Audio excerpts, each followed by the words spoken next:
Afternoon, I'm Dave Canterbury with Wilderness Outfitters, home of the Pathfinder School. What I wanted to do today was I wanted to kind of have a little chat about kit mentality. And there's a lot of videos out, and I've put a lot of videos out on, this is a kit, 10-piece kit, 20-piece kit, 30-piece kit, 40-piece kit. And there's a lot of videos on the web. This is my EDC, this is my layer 1, this is my layer 2, my layer 3. And I want to talk a little bit about mentality of kit in a true wilderness self-reliance, or in a survival situation where you go out into the woods quite a bit to hike or trek or scout or whatever it is, and you want to make sure that you have at least the bare essentials that you're going to need if you get stuck. Okay, so let's talk about a couple things real quick, because when you're setting up your kit, when you're sitting down and you're saying, what am I going to put in my, let's just use for instance my 10-piece kit, what am I going to use or carry as my 10-piece kit? The first thing that you should think about is tools. And I bring this up for a good reason, because I've had some recent experience with saw versus axe on this dual survival shoot. I've had some recent discussions with some people about which knife is better than which knife, big knife, small knife, yada yada. And I think that tools are one of your most important assets, because what you have to understand is that with tools you can build everything else. Yes, some things are going to take a lot of calories to build, and you're going to burn a lot of energy building them. And that is the most important thing to remember, is what can you do to conserve calories, and what can you do to maintain your core body temperature when you're in a wilderness situation. Then you worry about water and food and things like that. So tools will help you to build the things that you need to build if you have nothing else. So that better be your first priority as far as kit. Now, a lot of people would say, well, yeah, but I can make a knife out in the woods. Let me tell you something. Baloney, okay? I live in the middle of mound builder Indian heaven. And I'm telling you now, I walk the creeks in Chillicothe, which is a huge historical area for mound building type Indians, Adena, Hopewell, Fort Ancient, and there's not enough material around here to make a knife with. You might be able to bust a flake off of something and get a little bitty flake that you can use to skin a squirrel with, or a rat or whatever. But as far as getting a knife big enough to really do anything with, it's not going to happen. The material's used up and gone. Okay? If I want to walk, 80 miles to Flint Ridge from here, I could probably find a big enough piece that I could make a knife blade out of, or a spear point out of, or an atlatl point out of. But around here, you're not going to find it. And most places in the United States are not prone to have enough material as far as chert, obsidian, basalt, or flint that's in good enough quality that's not surface cracked or freeze fractured to make usable tools with that are going to sustain you for a long period of time. Now, anybody can knock a flake off a piece of flint and use it for a little cutting tool. That's not what I'm talking about. I'm talking about tools like a knife and an axe that you can use to build a shelter with. And yes, you can make an axe out of a celt, but there again, you've got to make that. That's going to expend energy and calories. So my first choice when it comes to kit is always going to be tools.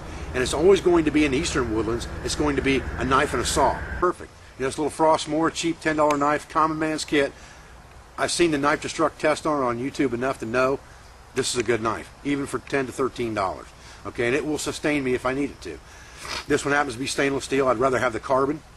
Right now I have stainless steel. That's what I'm using.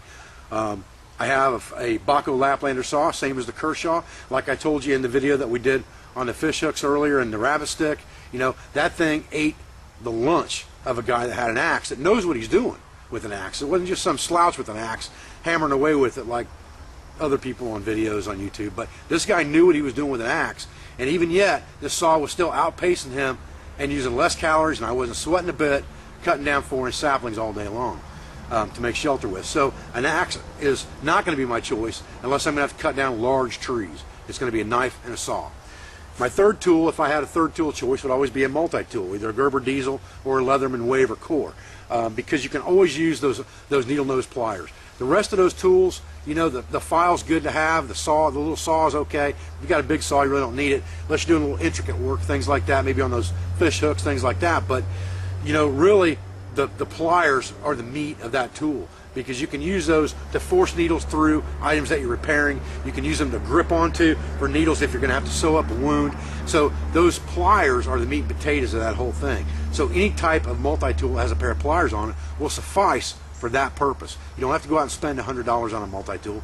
You can go pick up one at Sears and Roebuck or Walmart for 10 or 15 bucks, and it will do the job of the pliers pretty good for what you need if you don't want to spend a lot of money.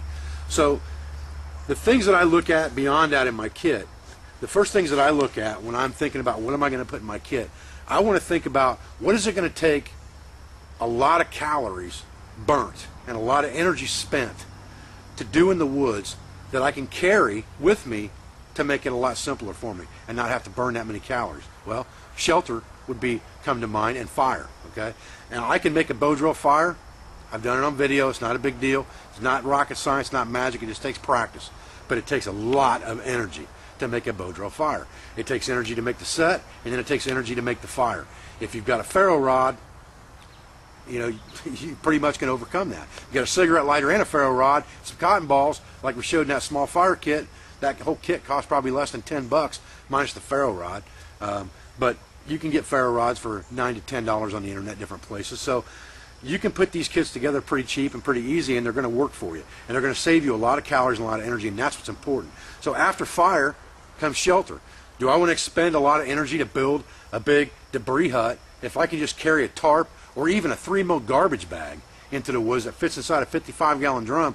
When I split that thing open, it's plenty big enough to use for a shelter. You can get a whole box of those things at Menards for $15 for 20 bags. And it'll last you for a long time. Carry one of those with you all the time. I've got one in my kit I carry. I'll show you that in a few minutes. But I also carry the Pathfinder tarp for convenience, so I don't have to break that garbage bag out. But the advantage of that garbage bag is, you got a ready poncho right there, and you got a ready shelter right there, and it doesn't weigh hardly anything, and you can stuff it into a pocket if you want to, and not have to carry a bag at all. So between what I showed you yesterday with the Pathfinder EDC, the knife that I've got on, if I had that folding saw stuffed into one of my cargo pockets in a garbage bag, and one other little piece of kit, man, I'd be set. I wouldn't have to carry a bag at all. And we'll talk about that in just a minute, because I want to go over that with you and help you understand the things that you need to be picky and choosy about when you're talking about building your kit. Okay, the next thing we need to talk about is collecting water and making it potable.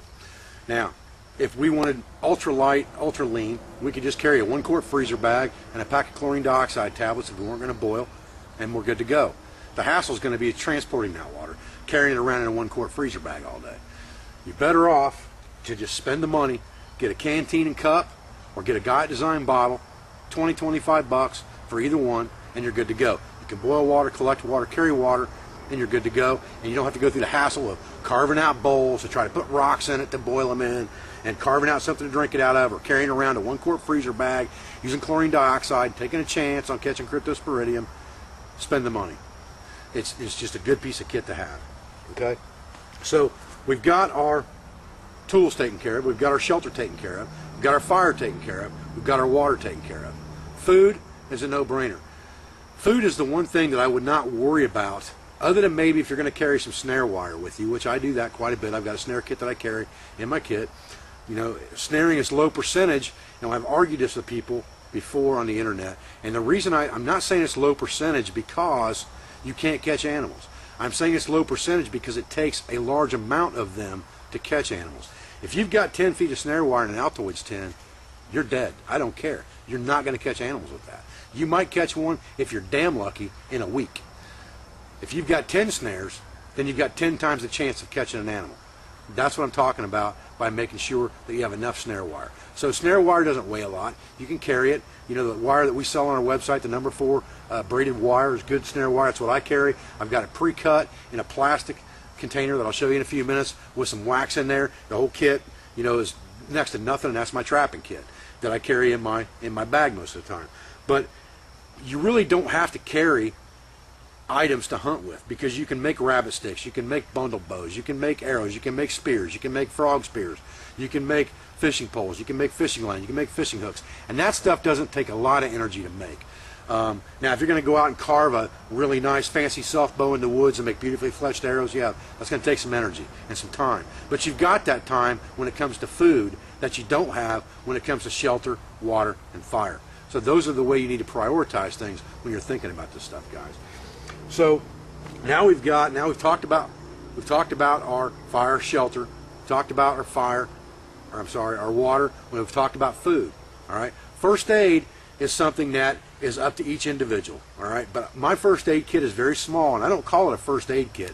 I call it a last aid kit. And guys laughed at me on this discovery set about this last week, but I call it a last aid kit, not a first aid kit. My first aid is duct tape and a bandana. If it goes beyond what that'll fix, then it becomes last aid, because now I need something to stop profuse bleeding, or I need something to seal up a deep gash or puncture wound quick, and that doesn't fall under first aid in my book. That falls under last aid, because if you don't get it fixed, you're going to die. So that's why I call it a last aid kit. And we'll talk about that in just a few minutes too. Very small kit again, very cheap to make, and we'll talk about that in just a minute. So we got our first aid taken care of. Signaling, again, you know, it doesn't take a whole lot to make a little whistle in the woods, but they're not very loud most of the time. I have seen some whistles that were loud, that were handmade in the woods, but for what a whistle weighs and for what a whistle costs, you might as well carry one. It's just, it's a no-brainer. It's like survival for dummies. If you can't afford to buy $1 or $2 whistle at a dime store, you know, just to make sure you've got something with you to signal with, there's something wrong. Flashlights are an unnecessary evil, okay?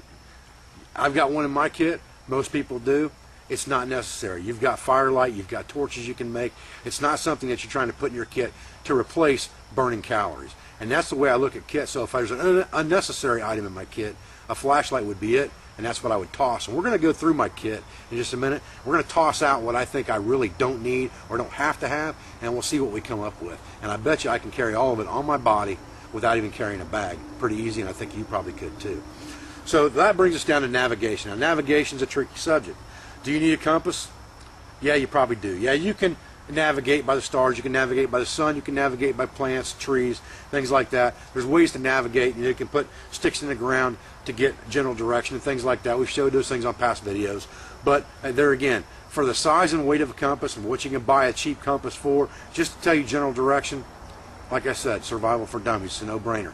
Stick it on your EDC, you've got it, you don't have to worry about it. You want to carry a complicated compass, which I've got one in my kit. It's an unnecessary evil that you don't have to have, but if you got it, hey, that's great. It'll help you out in a survival situation. So with that said, let's kind of look at this kit, see what's in it, talk about it. It's a pretty cheap kit I put together in here that been carrying for quite a while now. I actually carried it with me to the discovery set, and we're going to go through it and look at it piece by piece, toss out what we really don't need, and see what we come up with left.